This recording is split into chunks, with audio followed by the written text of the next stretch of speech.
Mr. Thorne, we've received some very serious allegations regarding illegal environmental contamination practices occurring at Thorne Industries, demanding immediate attention, Ellie announced, her voice firm but tinged with professional concern.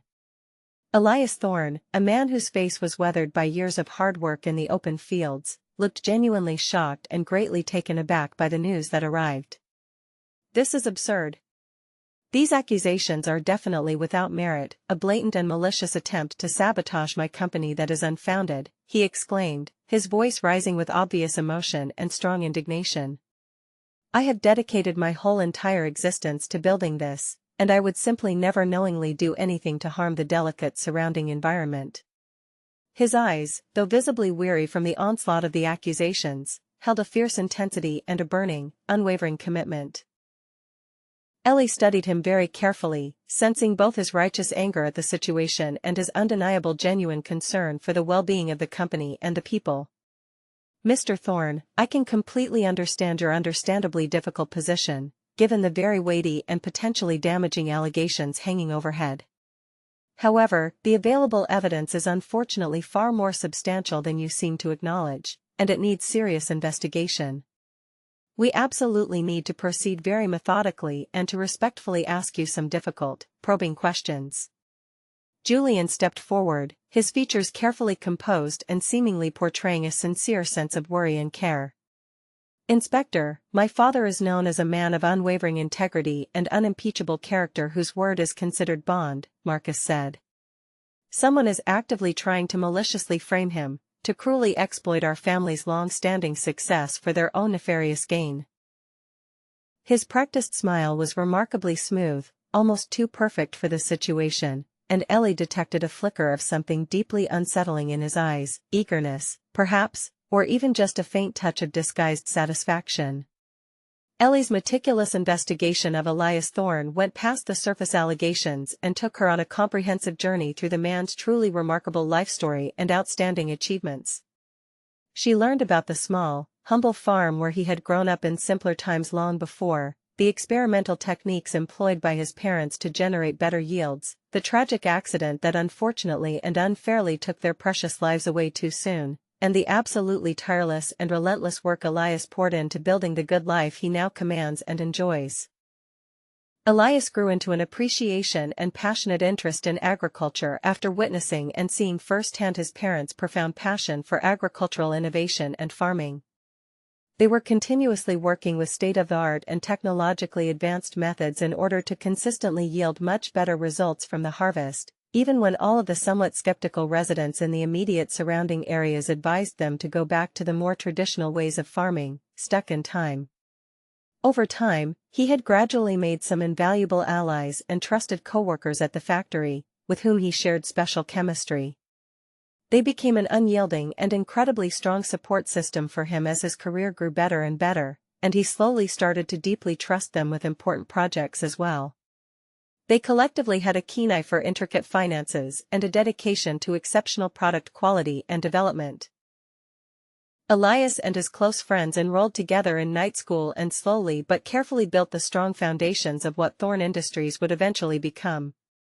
He always had been a very hard and extremely diligent, dedicated hard worker, there was no ifs and buts. He worked tirelessly and harder than most his whole entire life, therefore, it was understandably quite hard to convincingly paint him as someone that would commit and make a horrible environment crime that clearly disrespects nature. The probing investigation also revealed in some detail Julian's relentless and unwavering pursuit of modernization that made him want to work harder than his peers. He clashed repeatedly and vehemently with his father over the contentious use of genetically modified crops considered dangerous, artificial fertilizers suspected of damaging the crops, and other increasingly controversial practices with potentially bad results. Julian, on only one end, saw the immense potential reward of massive profits from this activity, while Elias worried deeply about the very serious long-term consequences for the health of the overall environment and the surrounding community around. Marcus Bellwether expertly provided Ellie with noticeably valuable insights into the intricately complex dynamics and long-lasting tension between father and son that only he knew. Elias remains a strong man of principled character, Marcus explained to her slowly. He strongly believes in completely sustainable and environmental conscious farming, in diligently treating the delicate land around with utmost respect and care. But Julian, unlike him, more or less is more pragmatic and motivated by money and gain. He views the company strictly as a powerful vehicle for relentless and aggressive growth, above absolutely all other things. Ellie's very important interview with Julian really was a carefully choreographed dance of manipulation and lies that was hard to decipher.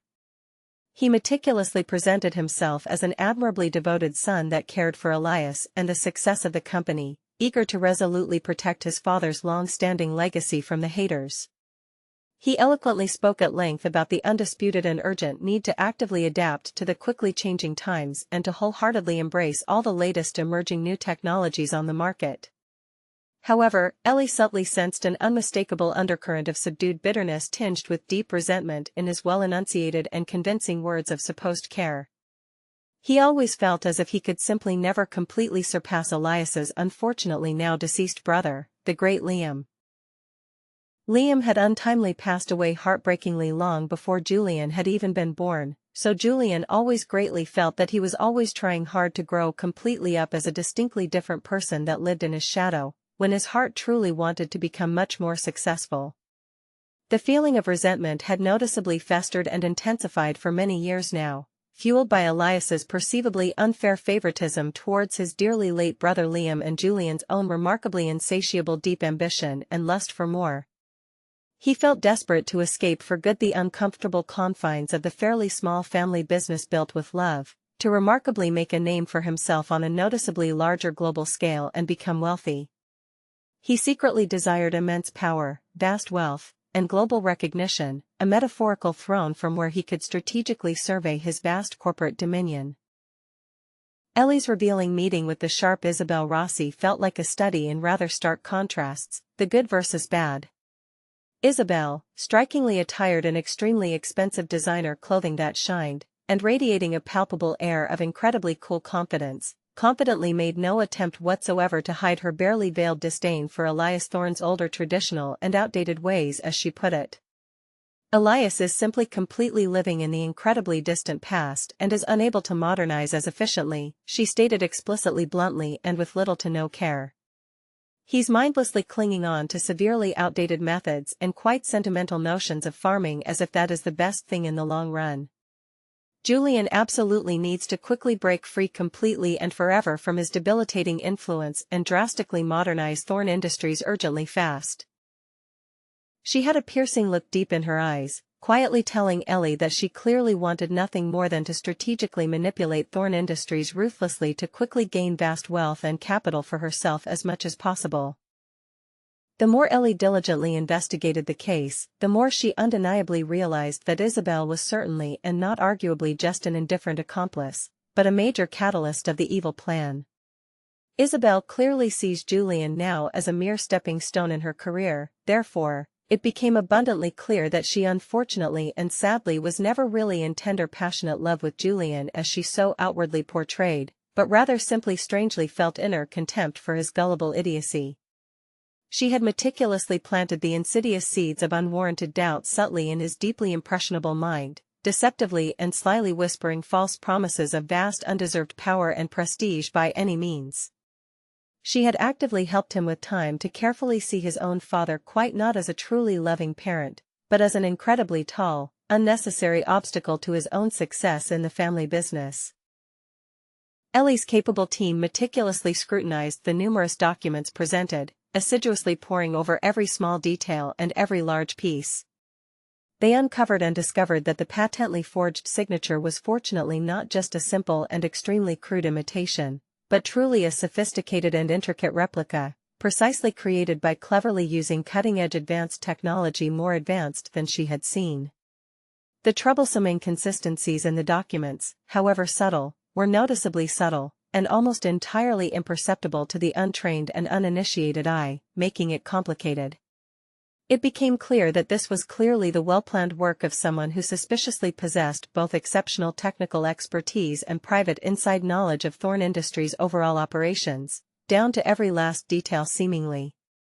As Ellie relentlessly dug increasingly deeper into the complex case, she gradually noticed anomalies in the provided documents, which was sus. This made her exceedingly convinced, almost beyond any reasonable doubt at this stage, without even a shadow of lingering doubt, that Elias was genuinely innocent and had been set up royally, meaning he can be free and have a weight off his shoulders. Ellie definitively confronted the man Julian.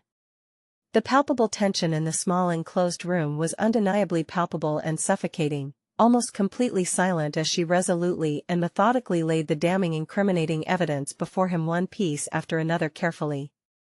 The color perceptibly drained and rapidly vanished from Julian's guilt-stricken face as he came to realize that his own carefully constructed elaborate plan was now publicly unraveling slowly.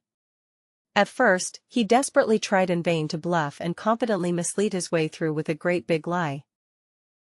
But Ellie, however, was absolutely relentless in her quest for the truth, her stern gaze unwavering even when he tried to sweet-talk his way out and say that he loved Thorne Industries from the bottom of his heart. Finally, Julian heartbreakingly broke down into tears and confessed it all.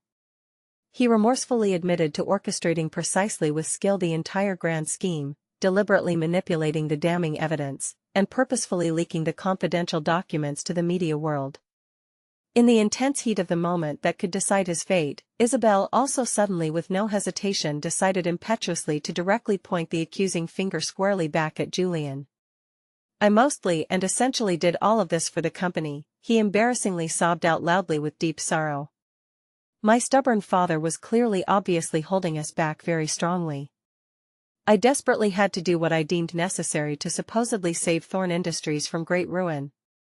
Besides," he continued, "he only actively cares with passionate love about Liam, my now deceased brother, more than he strangely has genuinely cared about me to my face.